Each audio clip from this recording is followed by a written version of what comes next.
Another day, and Opie is back again on Twitter taking shots at Jim Norton. This time, though, not over Chip, but over Uncle Paul. So, this guy, Chris, tweets at Opie and says, "See, Uncle Paul." Opie goes, "We're talking about comedy, dummy.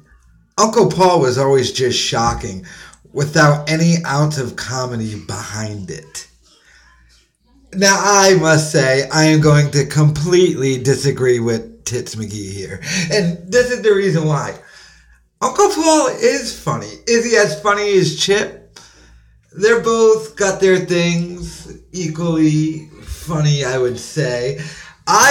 Personally, I thought it would have been way smarter for Jimmy, because he did a year of the Chip podcast, and now he's doing another year of the Chip podcast. I thought it would have been funnier if after the first year of the Chip podcast, then do a year of the Uncle Paul podcast, then maybe go back or do another character. I don't know, but I always found Uncle Paul to be pretty fucking funny. He goes, "Sure, like Romeo and Juliet." And then this guy, Anthony Rogers, puts, "As opposed to the pounds of comedy involved with throwing power chips," I think he meant poker chips. Then Opie puts, "Yay, another dummy. I never said throwing poker chips was funny. It was meant to be shocking. I'm not going to do the smartest thing I can..." Oh, he says, "I'm now going to do the smartest thing I can do and sign off Twitter. Lots lack basic logic on here." All right. Now, I will agree that there is some sort of shock value behind Uncle Paul. But Jimmy was always funny with it and always made me laugh with it. That's why,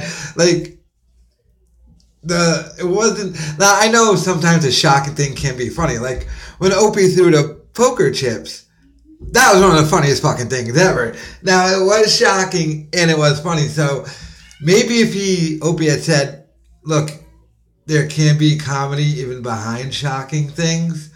But no, you just said there wasn't any ounce of comedy to it. I disagree. I have to defend a worm in this instance. I loved Uncle Paul and Ted Sheck. Now, see, wasn't Opie's favorite character of Jim's Ted? You should do a year. I don't think Jimmy could sustain that fucking voice for a whole hour podcast. But, yeah, so Opie, but like I said once again, he's just brazenly taking shots at these niggas on a daily fucking basis. I dig it. You dig it. And we'll see if Jimmy ever claps back. But maybe since he attacked Uncle Paul, the smartest thing would be if he went onto Uncle Paul's Twitter account and just smashed Opie. Because we know he's not going to do it on the show, unfortunately. But Opie taking shots at Jimmy, and I disagree with Tits on this one.